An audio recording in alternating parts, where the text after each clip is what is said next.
भी गुजराती सीखनी पड़ेगी।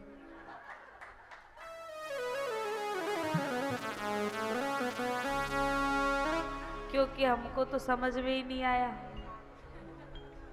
हमको भी सीखनी पड़ेगी अब।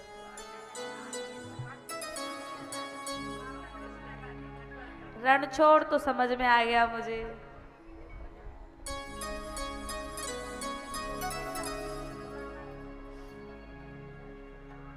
अब सब लोग अपने अपने स्थान पर बैठ जाएंगे, क्योंकि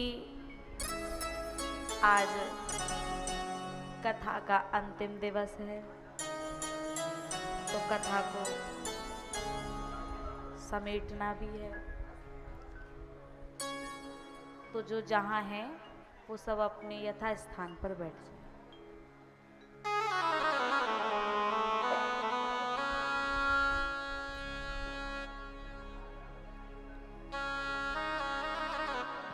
एक मिनट कीर्तन करने। हरे कृष्णा हरे कृष्णा कृष्णा कृष्णा हरे हरे।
चल रही थी कि भगवान ने अर्धरात्रि में मुरली बजाई, और मुरली बजाई तो सभी गोपियां नहीं आई।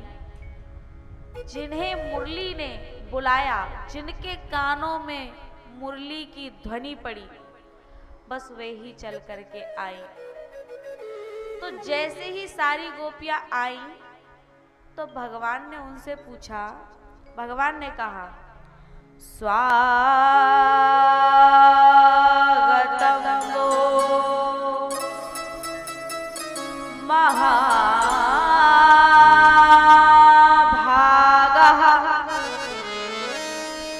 प्रियं किं करवाणि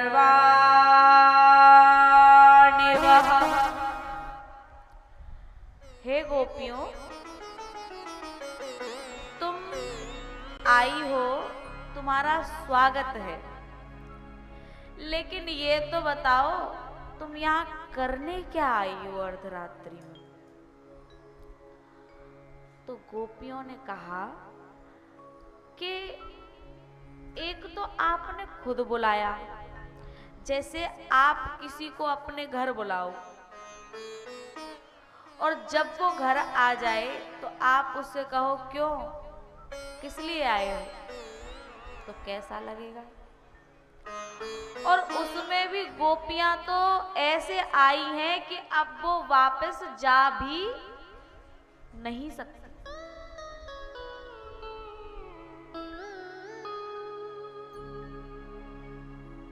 भगवान ने कहा कि हे गोपियों, इतनी रात में आपका आना ठीक नहीं है और आप अपने अपने घर को वापस चले जाओ। गोपियों ने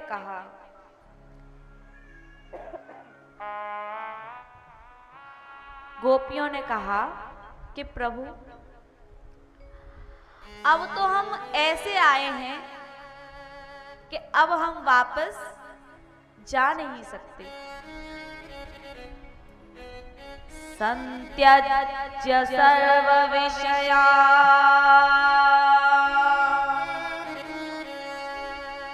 तव पाद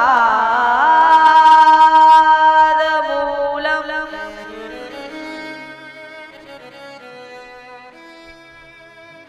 संत्यज्य सर्व विषया,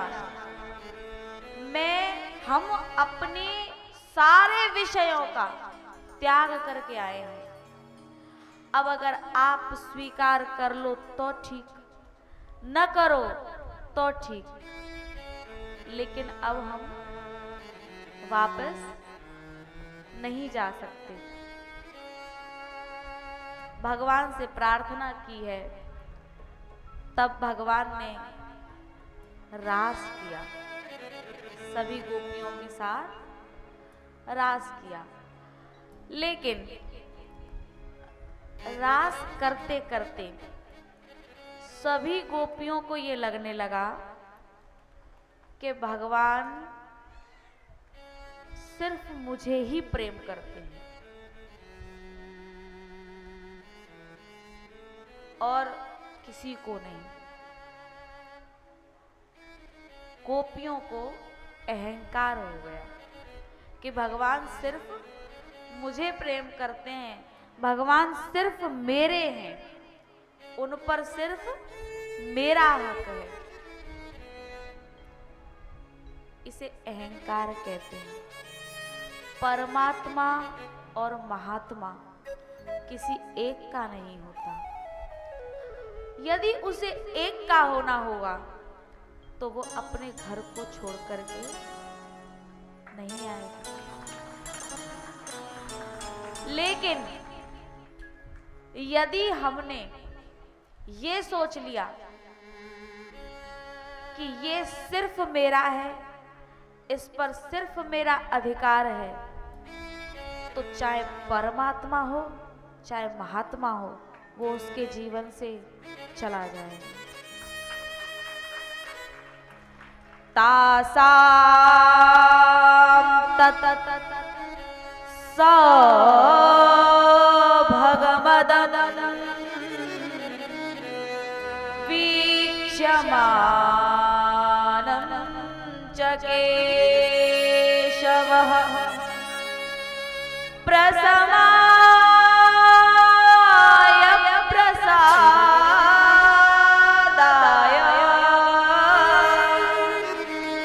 तत्रैवान्तरधीयत। इसमें एक शब्द है तासाम तत् सौभगमदम। गोपियों को अपने सौभाग्य का मद हो गया, अहंकार हो गया अपने सौभाग्य का कि भगवान सिर्फ मेरे ही हैं, उन पर सिर्फ मेरा ही अधिकार है।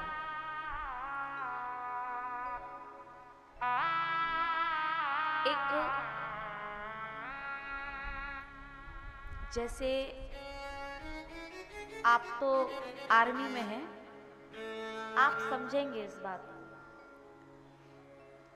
जब आर्मी में जाते हैं तो आर्मी की शुरुआत में ट्रेनिंग होती है। आप आर्मी में हैं, आर्मी से रिटायर्ड हैं, इसलिए आप समझेंगे। जब आर्मी की ट्रेनिंग होती है तो उनका घर द्वार छूट जाता है और उनके अंदर ऐसी ट्रेनिंग के द्वारा ऐसी बात भरी जाती है कि सिर्फ उसे अपनी भारत माता याद रहती। सच है, अपनी माँ याद नहीं रहती, क्योंकि यदि वो अपनी माँ को याद करेगा या चिंतन करेगा तो वो भारत माता की सेवा नहीं कर पाएगा। ये ट्रेनिंग में होता है। ऐसे ही साधु जब होता है तो साधु की भी ट्रेनिंग होती है। उस ट्रेनिंग में सबसे पहले उसकी ममता को उसके घर से हटाई जाती है। जिस घर में वो होगा सबसे पहले उस माँ से, बाप से, रिश्तेदारों से, नातेदारों से, सबसे उस ममता को काटा जाता है। क्यों? क्योंकि यदि वो उस ममता में फंस गया तो इस दुनिया की जो माएं हैं उनको प्रेम नहीं दे पाएगा। तो ये सोचना कि कोई साधु किसी एक व्यक्ति का है या उसका अपना है, ये बहुत बड़ा अपराध होता है।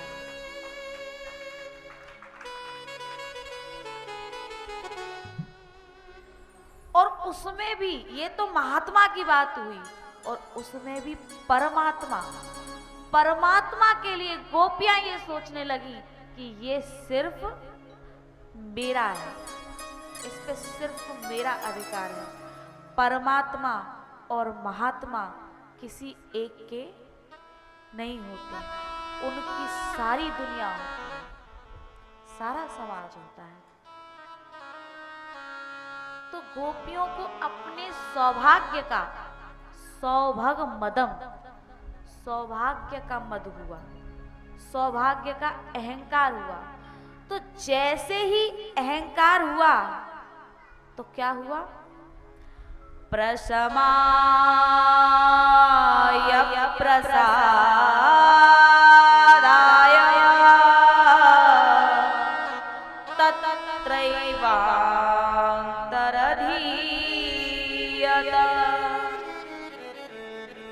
जैसे ही सौभाग्य का मद हुआ,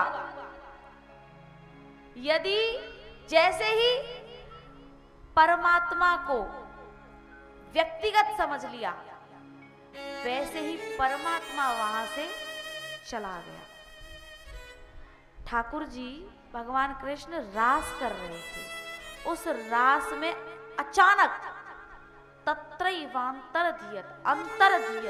अंतर ध्यान हो गए और गए कहीं नहीं, तत्रैवांतरधीयत, सभी गोपियों के अंदर प्रवेश कर गए कहीं नहीं। लेकिन जैसे ही भगवान गए तो गोपियों को समझ में आ गया कि हमसे गलती हो गई। तब गोपियां रुदन करती हैं और जब गोपियों ने रुदन किया है, उसे भागवत के प्राण कहा जाता है, जिसका नाम गोपी गीत है। 19 श्लोकों में गोपी गीत लिखा। आओ, आपको उसके भाव समझ में न आए शब्द समझ में नहीं आएंगे, लेकिन इस भाव से सुनना कि गोपियों का रुदन कैसा रहा होगा। जैसे आज इतने दिन से कथा चल रही थी, इतने दिन से कथा चल रही, अब अचानक ये कथा 7 दिन हो गई, पूरी हो गई, अब ये चली जाएगी, तो अब कैसा हाल आपका होगा। सोचो, परमात्मा जब चला गया होगा तब गोपियों का हाल कैसा रहा होगा।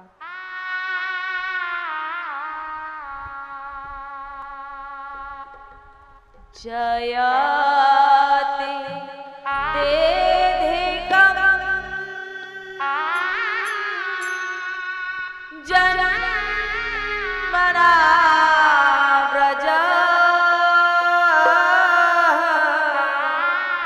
श्रयते इंदिरा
रुदन किया है गोपियों ने, रुदन किया, लेकिन उस रुदन में संसार की चाहत नहीं है। किसकी है? परमात्मा की। संसार के लिए रोना भी आसक्ति कहलाता है। संसार के लिए रोना भी आसक्ति कहलाता है, लेकिन परमात्मा और महात्मा के लिए रोना भक्ति कहलाता है।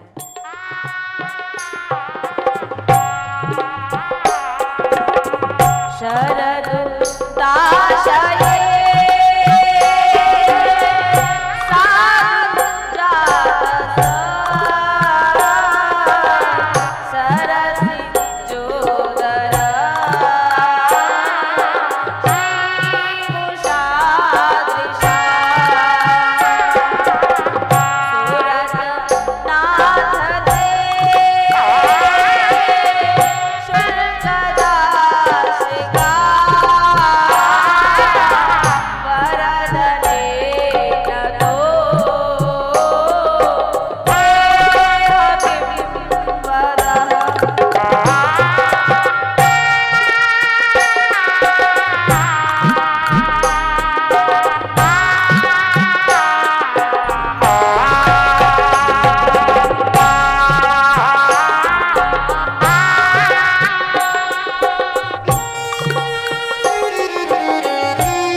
क्या कह रही हैं कि हम तो अपने प्राणों का कब का त्याग कर देते, लेकिन ये जो तुम्हारी मीठी मीठी कथा सुनाने वाले हैं ना, जो कथामृत सुनाने वाले हैं, ये कथा रूपी अमृत पिला करके हमें जीवन दान देते हैं, तो हम मर पाते नहीं और तुम्हारे बिना जी पाते नहीं। तब तब कथामृतम तप्त जीवनम कविभिरीडितम कल्मषापा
गोपियां रुदन करती हैं।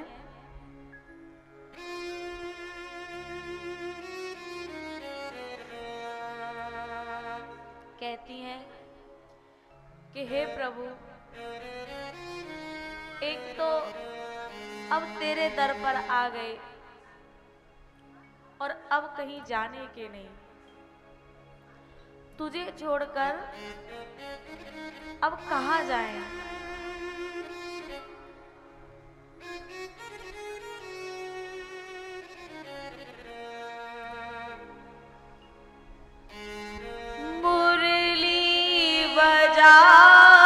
के मोहन मुरली बजा के मोहन क्यों कर लिया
ठाकुर जी को बिना तुलसी का भोग लगता है तो वो स्वीकार नहीं करते।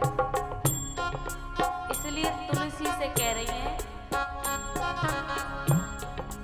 कच्ची तुलसी कल्याणी गोविंद चरण प्रिय सहत्वाले कुलैर्विभ्रत दृष्टस्ते प्रियोच्चतः। हे तुलसी महारानी, आप तो गोविंद की प्रिय हो, आपको तो पता होगा कि श्री ठाकुर जी कहाँ गए, और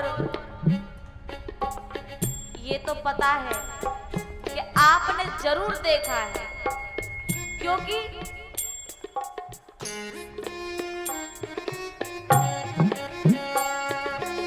जो उसे देख लेता है उसकी छाया उस पर पड़ जाती है।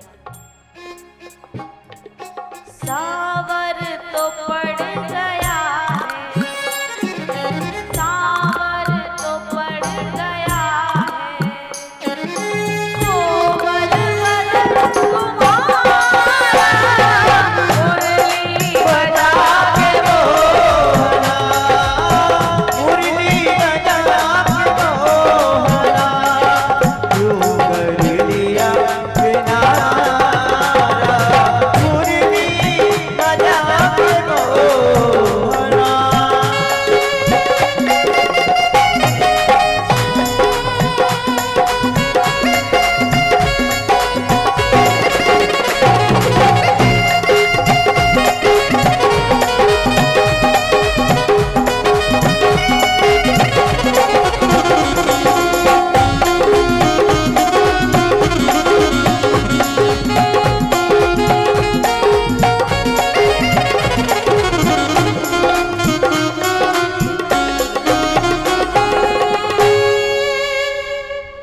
मुरली बजा के मोहना, रो रो करके रो रो करके रो रो करके जब आंसुओं के द्वारा गोपियों का सारा अहंकार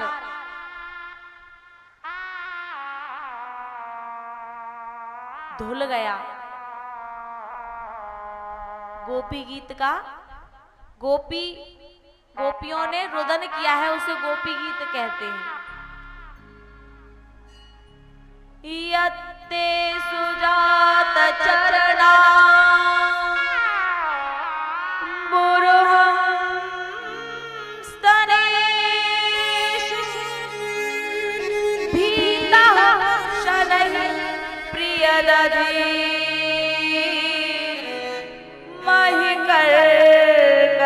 महिकर्कशेषु तेनाटवी मटसि तत् व्यथते न किंस्वित्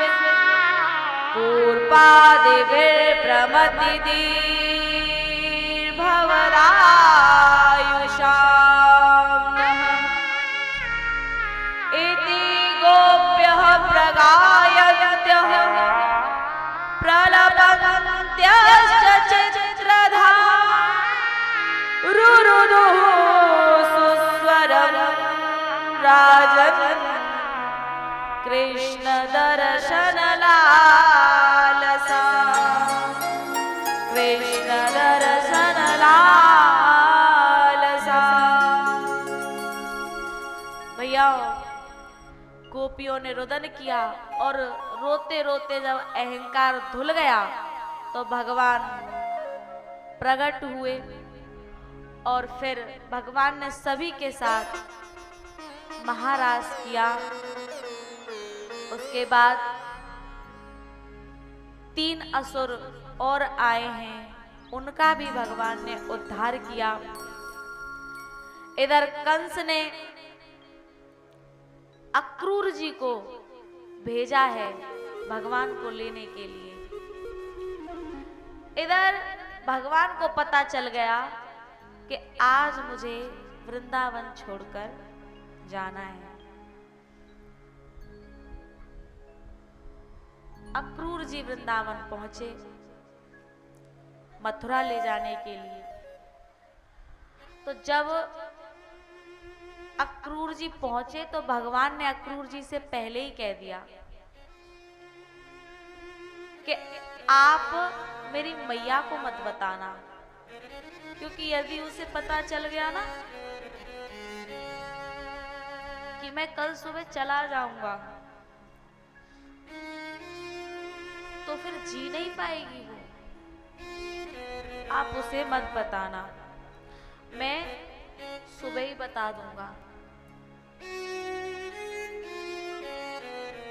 और आज भगवान का अपने ग्वालवालाओं के साथ खेलने में भी मन नहीं लगता। जब ग्वालवाल कहते हैं ना कि चल कन्हैया खेलते हैं, तो भगवान कहते हैं कि आज मन नहीं है। तो एक दिन भगवान ने कहा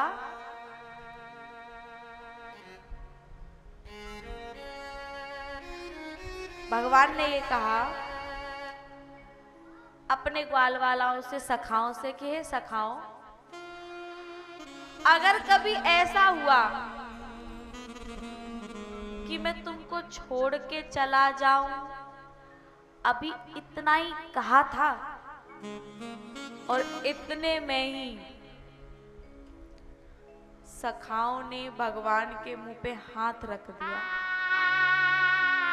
कि लाला तू सब कुछ कहना पर ऐसे मत कहना, क्योंकि अगर तू चला गया ना तो हम किसके सहारे जिएंगे। ये सुनकर भगवान की आंखें भर आई, क्योंकि भगवान को पता है कि आज मुझे जाना है, लेकिन उन सखाओं को पता नहीं है। भगवान ये सोच रहे हैं कि रोज ये मेरे साथ खेलते हैं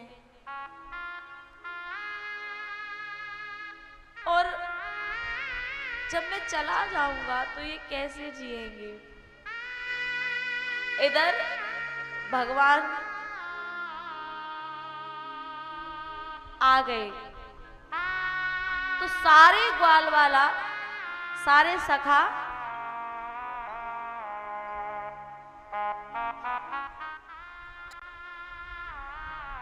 यशोदा मैया के दरवाजे पर आकर कहते हैं कि मैया आज पता नहीं लाला को क्या हो गया है, पता नहीं कैसी कैसी बातें कर रहा है, दूर जाने की जाने कैसी बातें कर रहा है।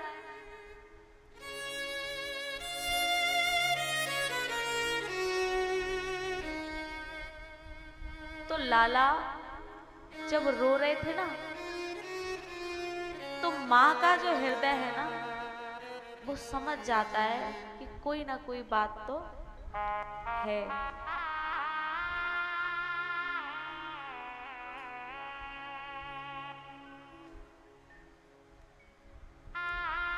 भगवान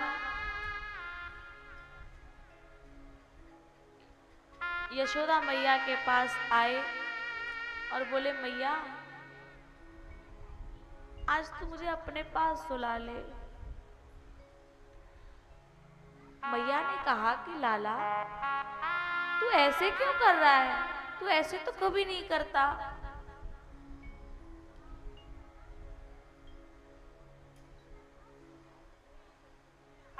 इधर जब सुबह हुई, भोर हुई, तब यशोदा मैया को पता चला कि आज लाला चला जाएगा। तो यशोदा मैया ने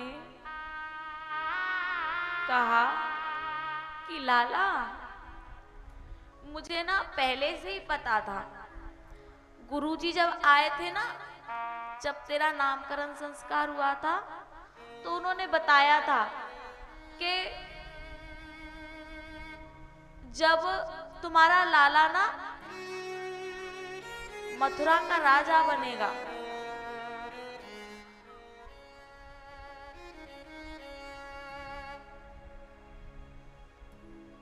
पर लाला मैं तुझे रोकूंगी नहीं, लेकिन जब तू राजा बन जाए ना तो तू हम अपने बाबा को, नंद बाबा को और मुझे अपने पास बुला लेना। हम तेरे दास दासी बन जाएंगे, पर तू अपने पास रख लेना।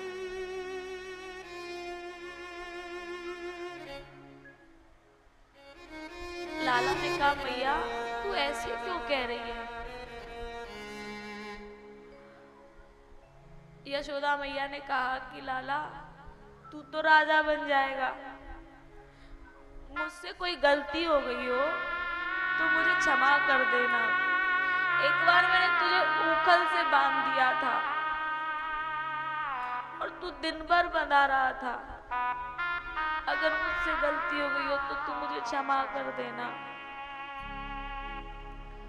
इधर सारे सखाओं को पता चला कि कन्हैया ब्रज को छोड़ करके, वृंदावन को छोड़ करके मथुरा जा रहे हैं। तो सारी गोपियां सभी रास्ते में आकर के भगवान का रथ रोक लेती हैं, लेट जाती हैं। भगवान ने सभी गोपियों को समझाया, यशोदा मैया को समझाया और भगवान मथुरा को चले गए।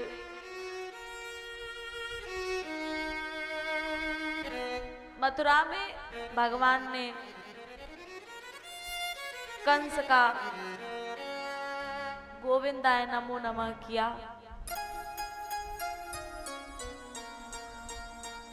उसके बाद एक दिन भगवान छत पर खड़े होकर वृंदावन की तरफ देखकर और रो रहे थे। इतने में उद्धव भैया, उद्धव जी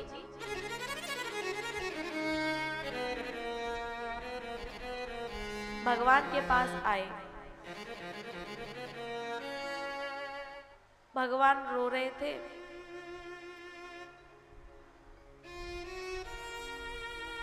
तो उद्धव जी ने कहा कि आप तो ज्ञानी हैं, आप भी रो रहे हैं, और उनके लिए जिनको कोई ज्ञान नहीं है, जिनको कोई ज्ञान नहीं, उन गोपियों के लिए जो व्रज की सबसे गंवार है, उनके लिए रो रहे हो, जिन्हें कोई ज्ञान नहीं है।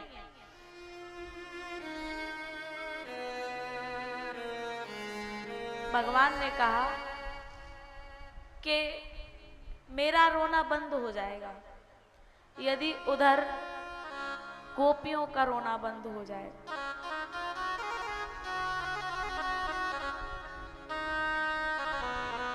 तुम जाओ और गोपियों का रोना यदि बंद हो जाए तो समझना मेरा रोना बंद हो जाएगा। क्योंकि जब भक्त रोता है ना तो उससे कई गुना ज्यादा उसका मालिक रोता है।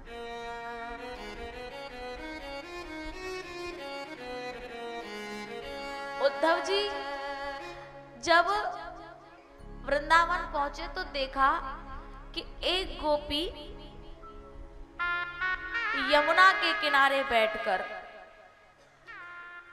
बैठी थी और खुद से बातें कर रही थी। इतने में वहां नारद बाबा आए। ये दृश्य उद्धव जी देख रहे हैं। नारद बाबा आए, बोले कि गोपी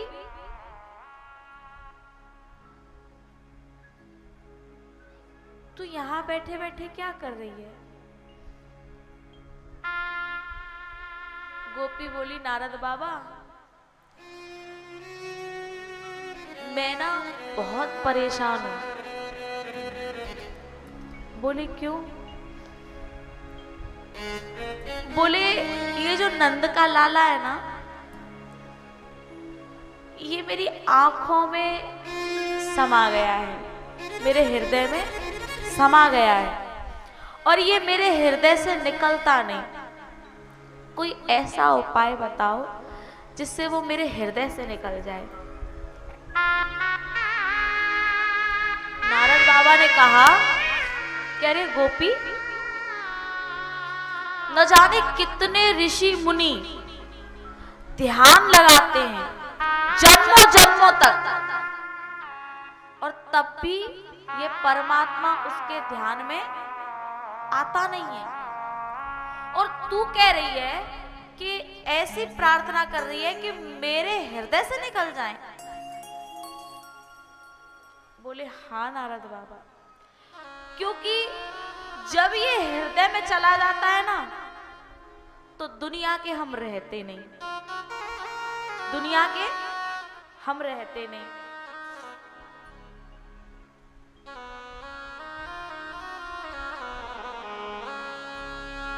दुनिया के काम काज हमसे होते नहीं, और रहना दुनिया में ही पड़ता है। दुनिया के रहे नहीं और वो पास रहता नहीं।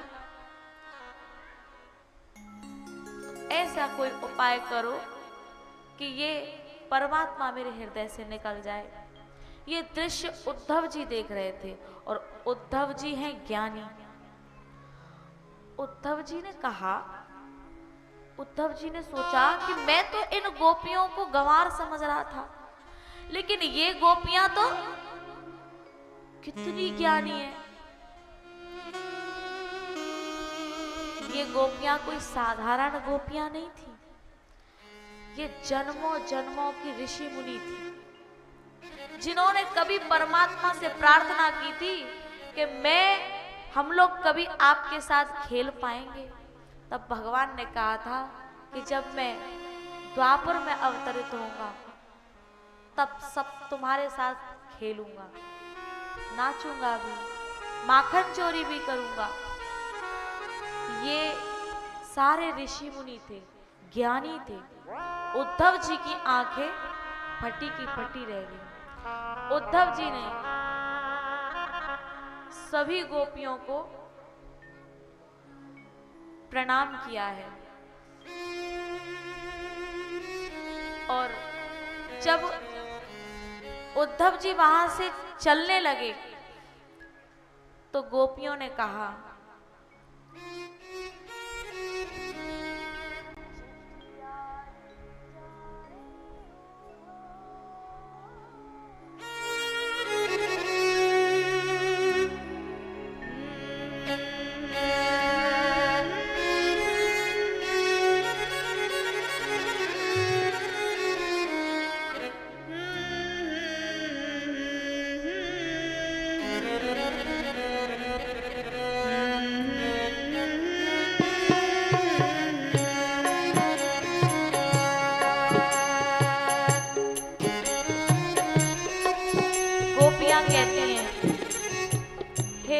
भैया हमारी चिट्ठी कन्हैया तक पहुंचा दी।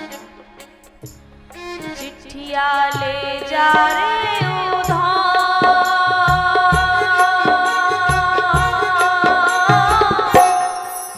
कहियो कन्हैया से फिर हाथ नहीं जा।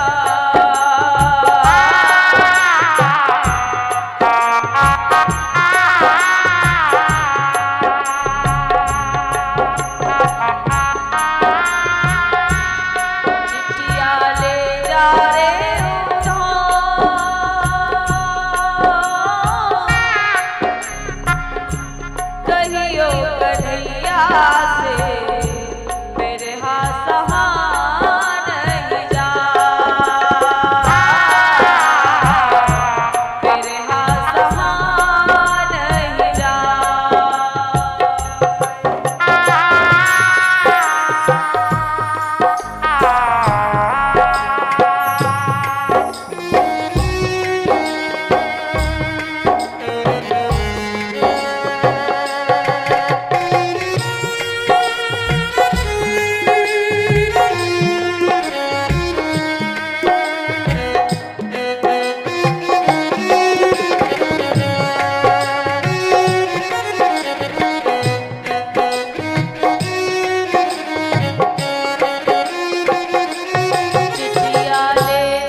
उसके बाद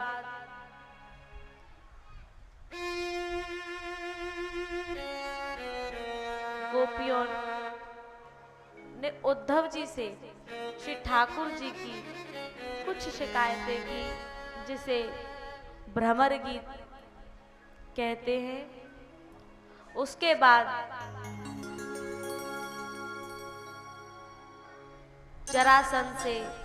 जरासंध ने चढ़ाई की। भगवान रण को छोड़ करके द्वारका पहुंचे, जिससे उनका एक नाम रणछोड़ भी पड़ गया।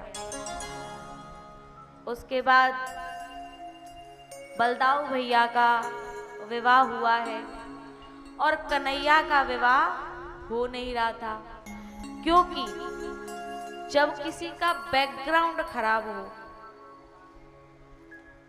तो उसका विवाह होने में समय तो लगता है। तो बोले नारद जी से बोले भगवान के नारद बाबा, आप तो दुनिया के काम कराते हो, हमारा भी कुछ करवाओ। देखो बलदाऊ भैया की भी, उनका भी विवाह हो गया, हमारा भी कराओ। तो नारद बाबा ने बोला कि तुम्हारा विवाह तो हो जाता, लेकिन तुम्हारा बैकग्राउंड बहुत खराब है। ठाकुर जी ने कहा जो है सो है।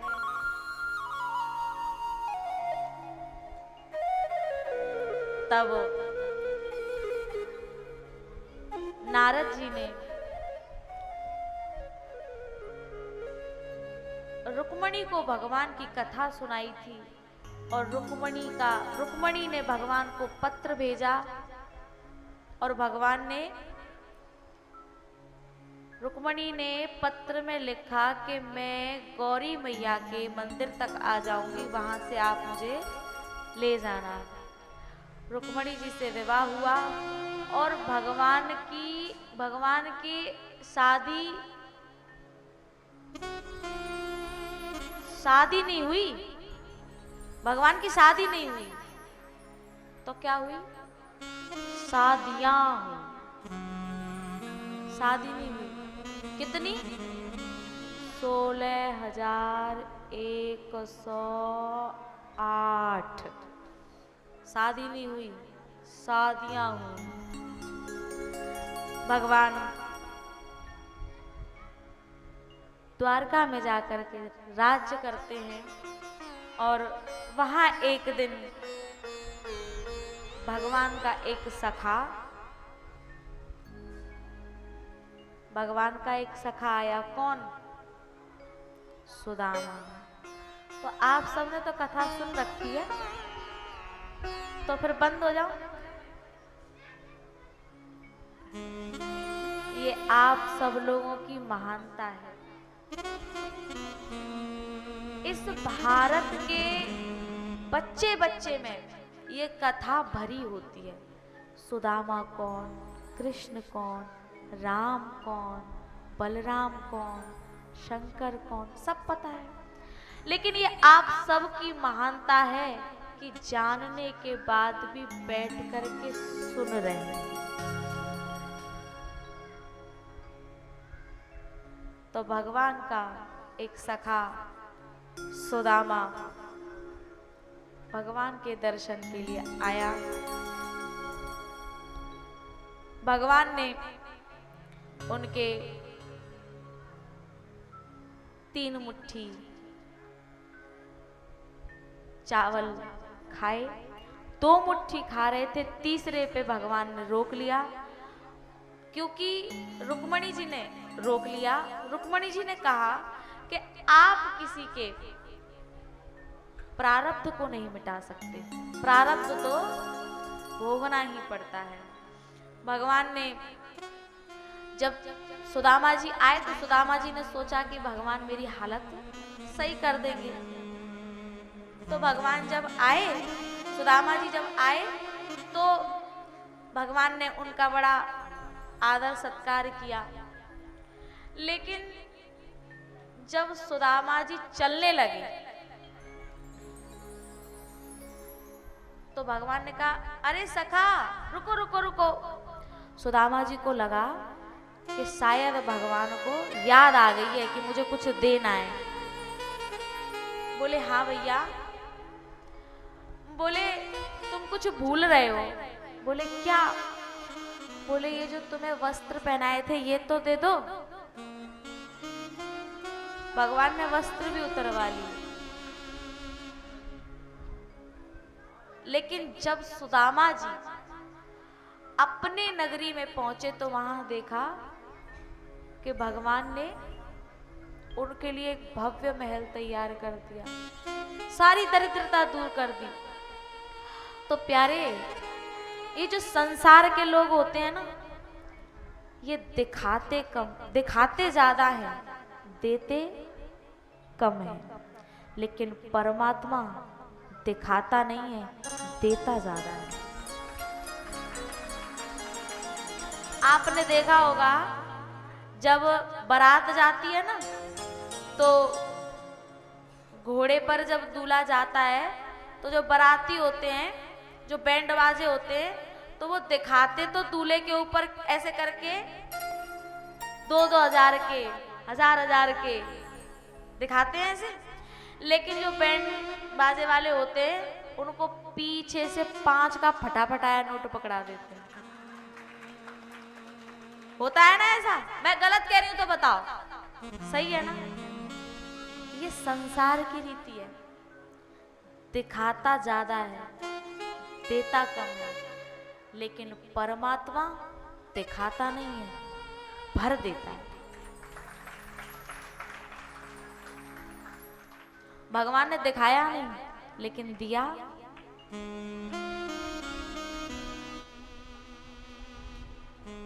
लेकिन हम क्या करते हैं? संसार दे या न दे उसी में राजी रहते हैं। लेकिन जो देने वाला है ना, उसका कभी आभार प्रकट नहीं करते, कभी शुक्रिया अदा नहीं करते। उसी का तो दिया हुआ खा रहे पी रहे हैं हम, उसी का दिया पहन रहे हैं।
परमात्मा का आभार प्रकट करते समय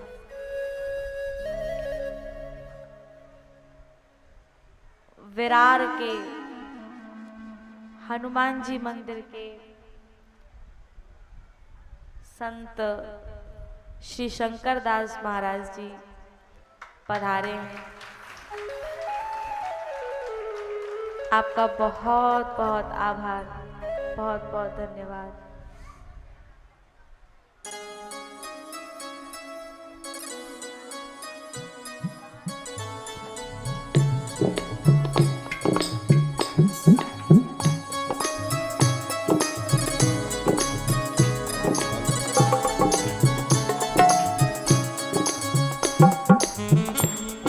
जब कथा में संत आते हैं ना तो समझना कथा सफल हो गई, क्योंकि ये कथा है ही संतों के लिए। ये कथा आप ये मत समझना कि आप सब यहाँ बैठे हैं, आप सब संत नहीं हैं, क्योंकि कथा को सामान्य व्यक्ति तो सुन ही नहीं सकता। सुनने के लिए हृदय पहले परमात्मा संत की तरह बना देता है, तब कोई कथा सुन पाता है। आप सभी संत हैं।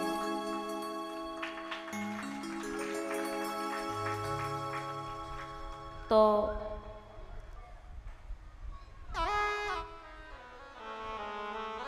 बात कहाँ चल रही थी? सुदामा।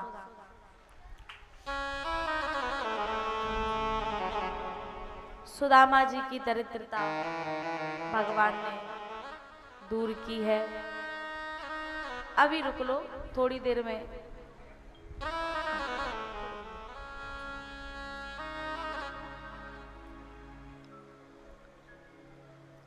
पंद्रह मिनट और लगेंगे, उसके बाद करना।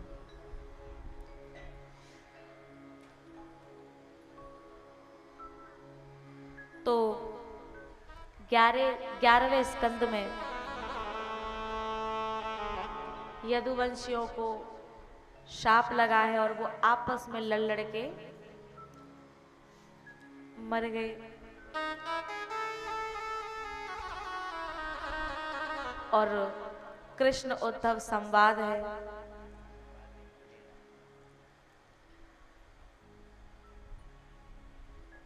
और 24 गुरुओं की दत्तात्रेय जी ने जो 24 गुरु बनाए हैं उनकी कथा आती है। 24 गुरुओं में से एक गुरु की चर्चा करूं थोड़ी सी, आप सबके पास समय हो तो, क्योंकि अब समय काफी हो रहा है विराम की तरफ। एक चर्चा कर छोटी सी।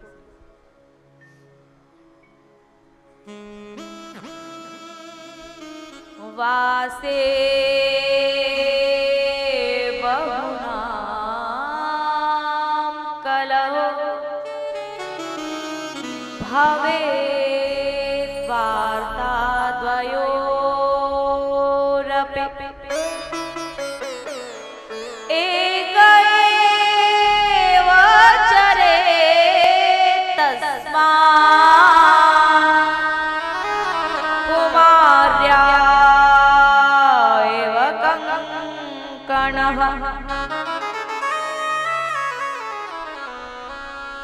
दत्तात्रेय जी ने एक बार ये दृश्य देखा कि एक माता, एक मैया, एक कुमार्या जो ओखली में धान को कूटते हैं ना, वो कूट रही थी, लेकिन उसके हाथों में कंगन थे, 2-3 कंगन थे। तो जब वो कूट रही थी तो उन कंगनों में आवाज हो रही थी। उसी से दत्तात्रेय जी ने एक शिक्षा ली। क्या? वासे बहुनाम कलयो भवेत् वार्ता द्वयोरपि। यदि एक साथ बहुत सारे लोग हों तो वहां कलह होती है, बहुत लोगों के बीच कलह होती है। यदि कलह चाहते हो तो संसार में बहुत लोगों के बीच विचरण करना, लेकिन केवल 2 लोग होंगे तो केवल वार्ता मात्र होगी, केवल बातें होंगी। वासे बहुनाम कलयो भवे वार्ता द्वयोरपि। 2 लोगों में केवल बात होती है।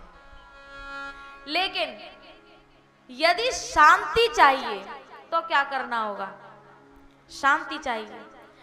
एक एव चरे तस्मा।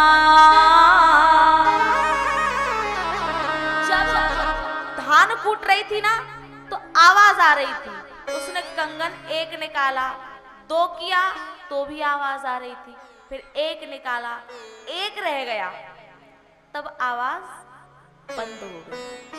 ऐसे ही जब बहुतों में रहते हैं तो कलह होती है, 2 में भी रहेंगे तो वार्ता तो होगी, चाहे निंदा चाहे स्तुति। परमात्मा का चिंतन नहीं हो सकता, शांति तो परमात्मा के चिंतन से मिलेगी।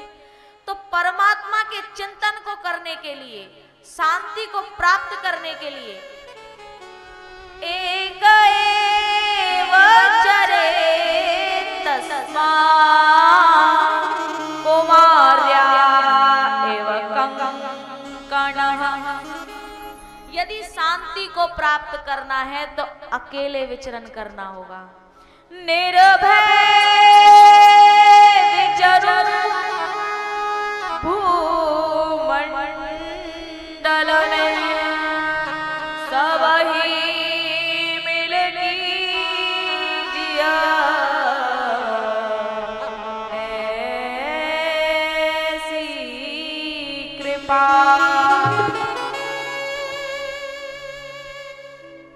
तो यदि शांति को प्राप्त करना है तो अकेले विचरण करना पड़ेगा। भैया 24 गुरुओं की चर्चा आती है। 12वें स्कंद में कलयुग का अंतिम उपदेश है। उस उपदेश में कहा कि कलयुग में सब कुछ पैसा ही होगा। क्या? पाप बड़ा ना भैया, सबसे बड़ा रुपया। कलयुग में सबसे बड़ा पैसा होगा। कलयुग के अंतिम उपदेश हुए हैं और फिर शुकदेव जी ने परीक्षित जी से पूछा कि हे परीक्षित, इन 7 दिनों में तुमने कथा सुनी, अब बताओ तुम्हारे हृदय का हाल क्या है? जैसे आज मैं आप सबसे पूछूं कि 7 दिन आप कथा सुन रहे थे, जल्दी जल्दी काम करते थे, है ना? लेकिन आज कथा विराम हो रही है, आप सबका हृदय, आप सबका हाल क्या है?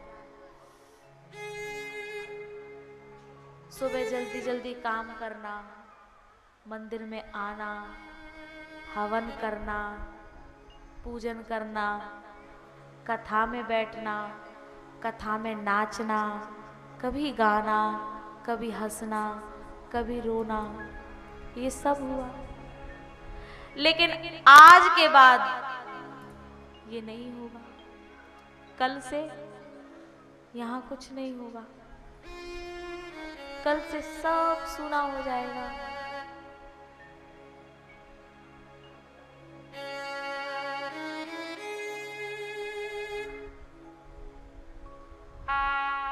भैया इतने दिनों में इतना आनंद आया कि मैं बयान नहीं कर सकती। मैं यहाँ पहली बार आई थी। मैंने सोचा भी नहीं था कि मुझे इतना प्रेम मिलेगा।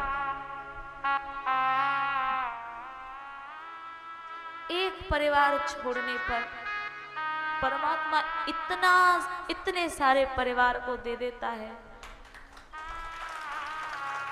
इतना प्रेम, क्या रिश्ता है मेरा जायसवाल जी से, जिन्होंने मुझे इतना प्रेम दिया, इन 7 दिनों में इतनी सेवा की। क्या रिश्ता है मेरा कुसुम जी से।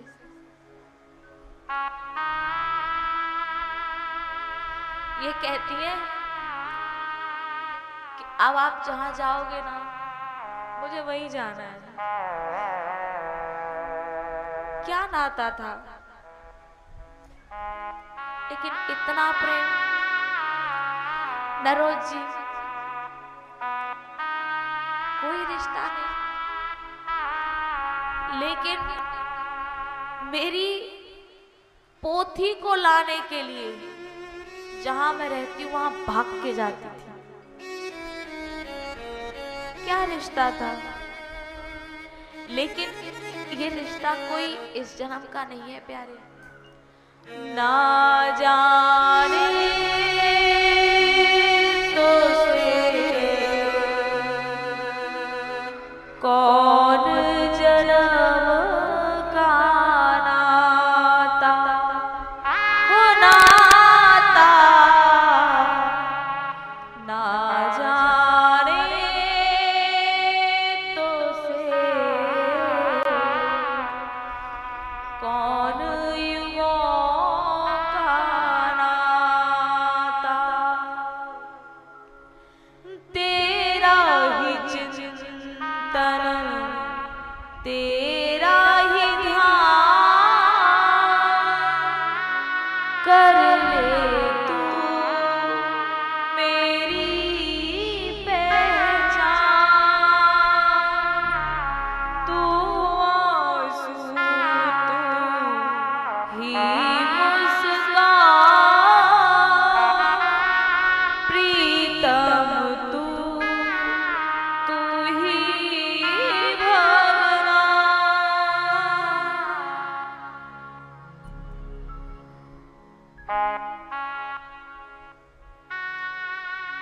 जब मैं यहाँ आई थी ना, तो मुझे लगा कि बंबई जैसी नगरी में कौन सुनेगा, कैसे कथा होगी, कौन आएगा, क्या होगा। लेकिन मैंने सोचा ही नहीं था, कल्पना भी नहीं की थी कि इतना प्रेम मिलेगा। मैं आप सभी के प्रेम के लिए बहुत बहुत आभार प्रकट करती हूँ।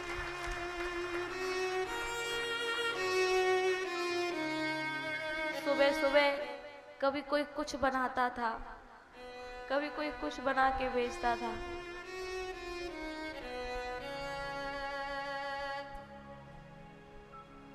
इतना प्रेम किया। मैं आप सभी के प्रेम के लिए बहुत कृतज्ञ हूँ। आप सबका बहुत बहुत आभार, बहुत बहुत धन्यवाद।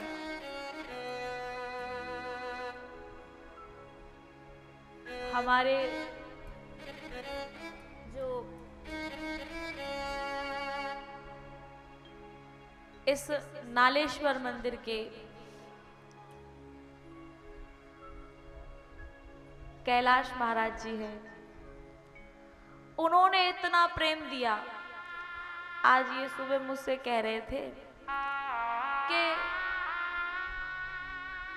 अब हमारा प्रयास ये रहेगा कि आप हमेशा के लिए बंबई में ही रहें।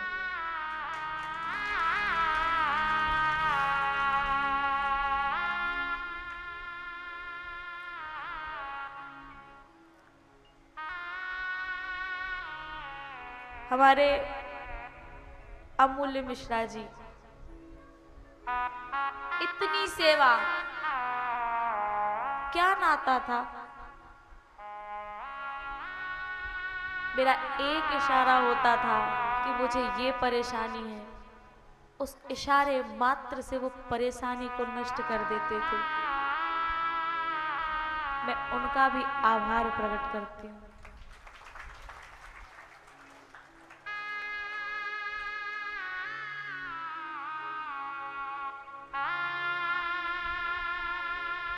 कथा में कोई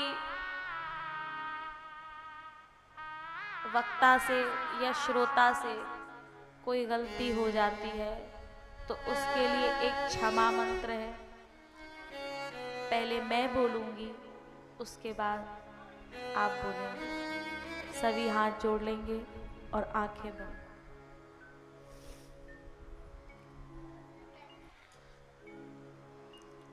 नाम संकीर्तनम यस्य नाम संकीर्तनं यस्य सर्व पाप प्रणाशनम सर्वपाप प्रणाशनं प्रणामो दुःख समना प्रणामो दुःखशमनं तम नमामि हरिं परम तं नमामि हरिं परम् नाम संकीर्तनम यस्य नाम संकीर्तनं यस्य सर्व पाप प्रणाशनम सर्वपाप प्रणाशनं प्रणामो दुःख समना प्रणामो दुःखशमनं तम नमामि हरिं परम तं नमामि हरिं परम् नाम संकीर्तनम यस्य नाम संकीर्तनं यस्य सर्व पाप प्रणाशनम सर्वपाप प्रणाशनं प्रणामो दुःख समना प्रणामो दुःखशमनं तम नमामि हरिं परम तं नमामि हरिं परम् सभी आंखें खोलेंगे। हरये